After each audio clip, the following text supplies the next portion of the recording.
Bethel Church. Hello to all of you that are watching this video today. I hope you're doing really well. Well, it was just a few weeks ago that my family and I, we were getting ready on Sunday morning to watch the online video for our Sunday worship service. And as we were getting ready and about to start watching this video, my daughter Haley, she started getting upset.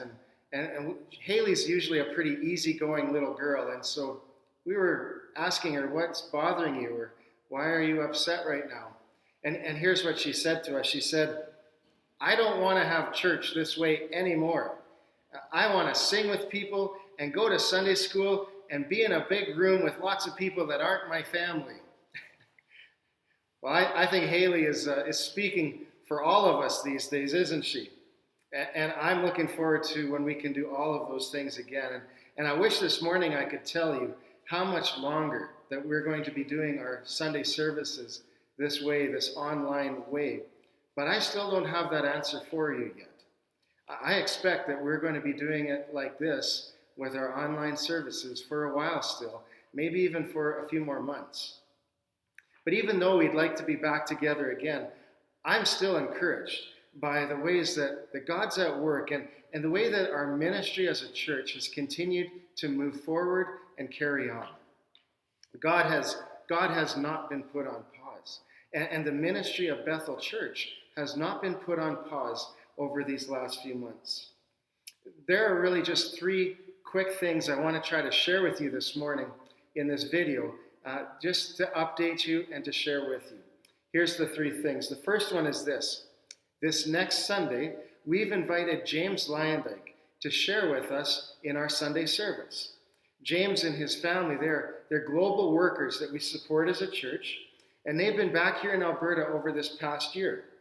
They're preparing to return back to their field of service as soon as they're able to. So James is going to share a message, a sermon with us this Sunday, and we can look forward to what God is going to share and say to us this weekend. Second thing, our Bethel Church Council, our leadership team at the church, has just sent out an email to all of those who are on our church email list.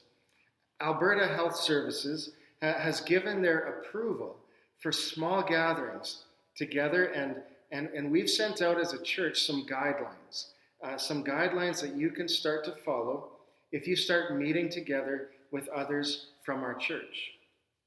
These gatherings, they still need to be less than 15 people if you're meeting indoors, but they can be up to 50 people if you're meeting outdoors. You shouldn't share any food or beverages together, but just bring your own and bring what you need with you. You need to still stay 6 feet apart and avoid any physical contact.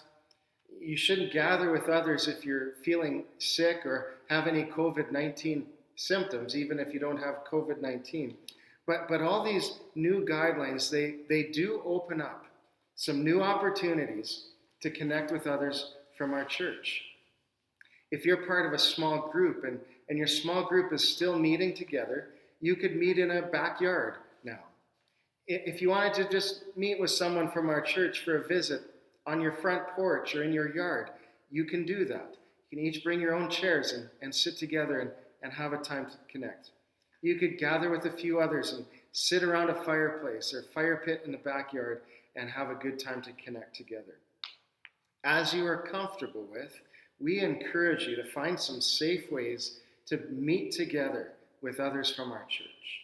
It's important that we know these guidelines, and it's important that we're committed to follow these guidelines that have been given to us, but it's also important to see each other and to be together. So if you have any questions about this, if something's not clear to you, feel free to contact me or Pastor Chris or any one of our church council members. The third thing I want to just share with you is this. I hope I can share this as an encouragement to you today. You know, I was looking at Isaiah chapter 61 just yesterday, and I came across these words. It said this. It said, "To all who mourn, he will give a crown of beauty for ashes, a joyous blessing instead of mourning, festive praise instead of despair." And with all that's going on in our world and in our lives, we could be overcome with despair these days. But that hasn't been the case. That's not what's happened. In the difficulties of this coronavirus, we have experienced beauty and blessing and many opportunities to praise our God.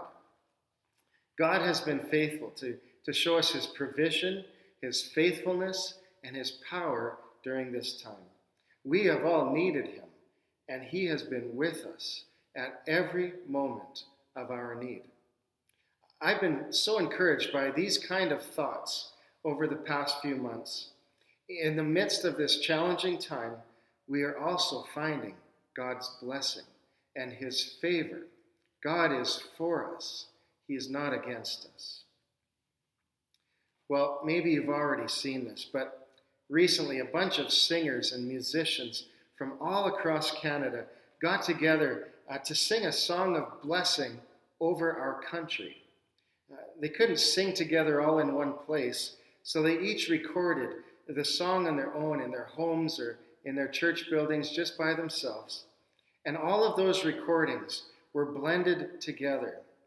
And this song that they've created, it gives this great picture of Christian unity all across our country and this common desire that we share to see Canada, the country of Canada, turn to God during this difficult time. I hope you're encouraged as you watch this video and you listen to this song. We're praying for you. And I want you to know that if you need anything, that we're here. Just get a hold of us. We'd love to talk to you and answer questions, pray with you, just hear how you're doing. Oh, we'd love that. Listen to this song and be blessed as we share this song of blessing for our country, Canada.